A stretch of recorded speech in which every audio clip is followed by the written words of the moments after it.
Today we're going to talk about a shift we're seeing here in the real estate market in the Puget Sound area, and we're going to briefly touch on rate buydowns, 2-1 buydowns, simple explanation, kind of how they work and how you could possibly put one of those into an offer on a home you're looking at. Stick around.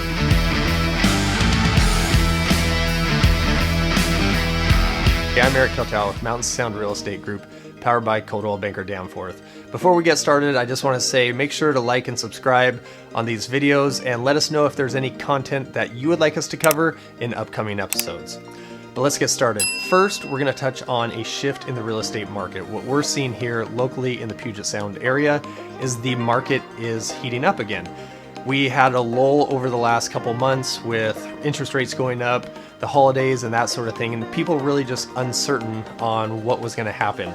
Well, it's kind of taken a turn. About mid-January this year, we've seen pending sales increase, buyers getting back out there. There's a lot of activity at open houses. The buyers have been sitting on the sidelines waiting to go, and the inventory is still incredibly low. Just in the last, I think, week or so, in the King County, Pierce County area, pending sales have increased by about 50%. Rates have leveled off. They're hovering now around 6.25%. And estimates are that they could drop down to around 5.5% by the end of 2023, but they're going to stay right around that 6%, give or take 0.5%. Months inventory of houses still in the greater King County, Pierce County area are right at around 1 month supply of homes, which is still incredibly low. There's actually areas around Browns Point, Federal Way that are still at 0.7 months, so they're under a month's supply. That low supply, that low inventory is still what is keeping home prices at or even above getting month-to-month increases.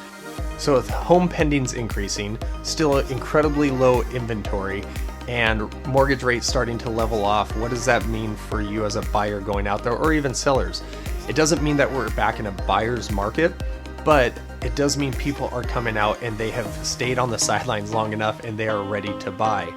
We are seeing houses move in the first weekend again. We are seeing offer review dates back out there again.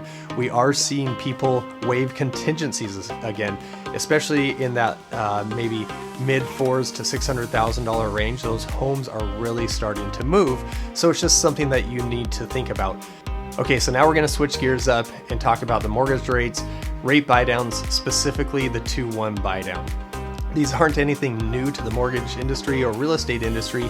They've just been brought back to life, especially over the last 6 months to a year, because of interest rates going up and people being so used to those 3.5%, maybe 3% mortgage rates. And I'm sad to say those days are gone for quite a while, so we need to get more used to this 6 to 5% mortgage rate.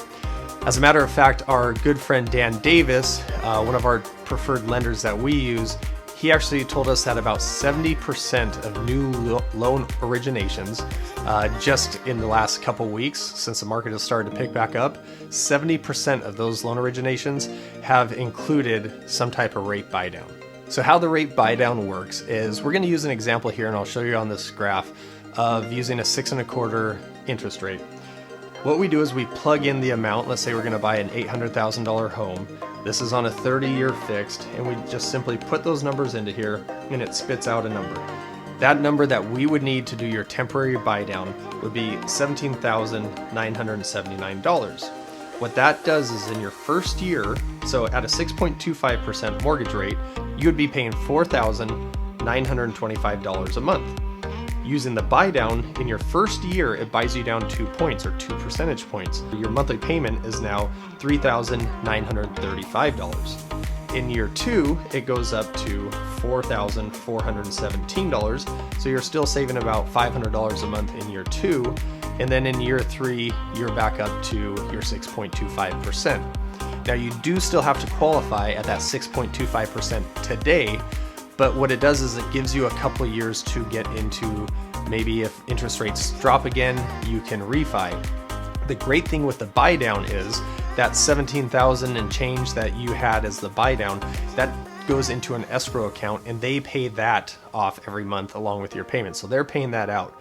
If, let's say, rates drop in a year to 18 months and there's a residual amount, let's just throw out there $5,000, you still get that $5,000 and you can apply that to your new loan as a buy down or concessions or whatever you need to.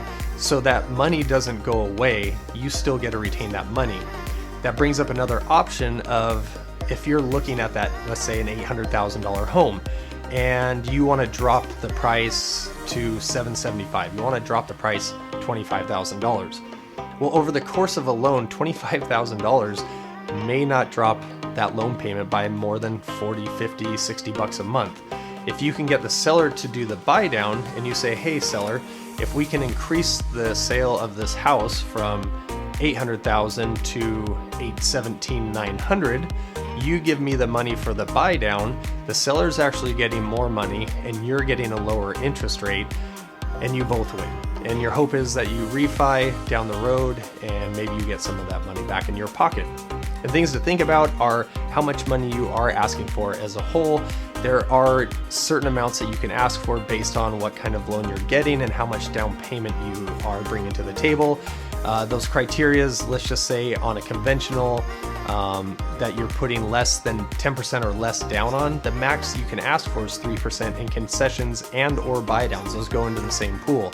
So those are just things that you can think about. And really this is where working with an educated realtor and loan officer is crucial to making sure you get the home you want. So this really is just the tip of the iceberg on this subject, and I know we will be putting out more content in the near future. If you have any questions in the meantime or would like more information, please don't hesitate to reach out to Maria or I. We're happy to help. Remember to like these videos, subscribe on YouTube, and let us know what content you would like us to cover, and we'll see you on the next one.